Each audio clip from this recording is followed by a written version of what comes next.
मई 1999 कारगिल की बर्फीली चोटियों पर पाकिस्तानी सेना चुपचाप काबिज हो चुकी थी और भारत को अभी तक पूरी सच्चाई नहीं पता थी। एक रात, एक संदेश और एक फैसला जिसने पूरी जंग की दिशा बदल दी। 1999 का मई महीना था। जम्मू कश्मीर के ऊंचे पहाड़ों पर जब चरवाहों ने पाकिस्तानी फौजियों को देखा तो भारतीय सेना को पहली बार एहसास हुआ कि कुछ बहुत बड़ा हो चुका है। लेकिन कितना बड़ा, यह सिर्फ एक आदमी जानता था। एक ऐसा आदमी जिसका नाम किसी फाइल में नहीं था, जिसका चेहरा किसी कैमरे ने नहीं देखा था। रॉ का एक फील्ड एसेट, दुश्मन के इलाके में, दुश्मन की वर्दी में, दुश्मन का भरोसा जीतकर बैठा हुआ। टाइगर हिल 5062 मीटर की ऊंचाई पर खड़ी वो छोटी, जहां से पूरे कारगिल सेक्टर का नजारा दिखता था। जो इस छोटी पर काबिज होता वो पूरी घाटी को नियंत्रित करता। पाकिस्तान ने यह छोटी चुन ली थी और उसे पता था कि यहां से हटाना भारत के लिए लगभग नामुमकिन होगा। लेकिन नई दिल्ली में रॉ के एक कमरे में एक एन्क्रिप्टेड संदेश आया। संदेश छोटा था, शब्द कम थे, लेकिन जो लिखा था वो सब कुछ बदलने के लिए काफी था। उस फील्ड एसेट ने, जिसे हम आज भी सूत्र से ज्यादा कुछ नहीं कह सकते, बताया था कि टाइगर हिल पर पाकिस्तानी नॉर्दर्न लाइट इन्फेंट्री के जवान तैनात हैं। सिर्फ मुजाहिदीन नहीं, बाकायदा वर्दीधारी फौज। यह जानकारी उस वक्त विस्फोटक थी क्योंकि पाकिस्तान दुनिया को बता रहा था कि यह उनकी सेना नहीं बल्कि स्वतंत्र लड़ाके हैं। यह झूठ था और अब उस झूठ का सबूत भारत के हाथ में था।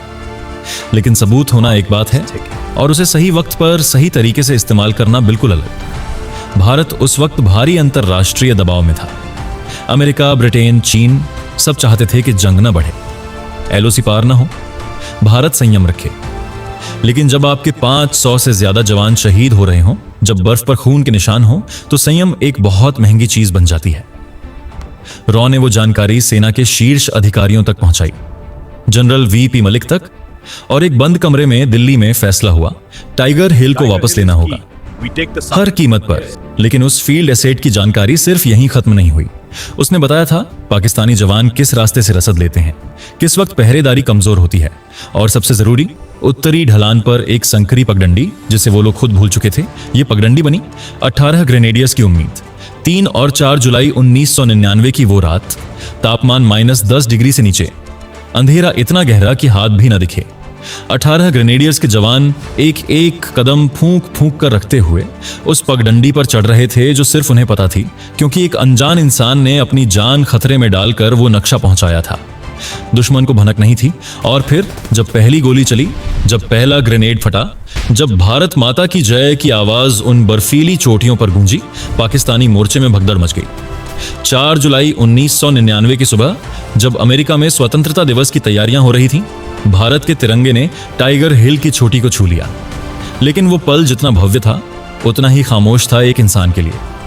वो इंसान जिसने वो पगडंडी बताई थी, जिसने वो संदेश भेजा था, जिसने अपनी पहचान मिटाकर, अपना नाम छोड़कर एक ऐसा काम किया जो इतिहास की किताबों में कभी नहीं आएगा।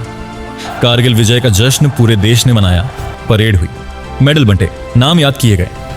लेकिन एक नाम था जो याद नहीं किया गया, एक चेहरा था जो तस्वीरों में नहीं आया, एक इंसान था जो शायद आज भी कहीं है, किसी और नाम से, किसी और काम में। यही होती है खुफिया जंग।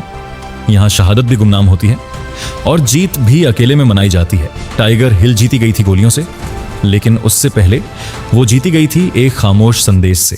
क्योंकि कभी कभी सबसे बड़ी लड़ाइयाँ बंदूकों से नहीं, बल्कि उन शब्दों से जीती जाती हैं जो कोई नहीं सुनता।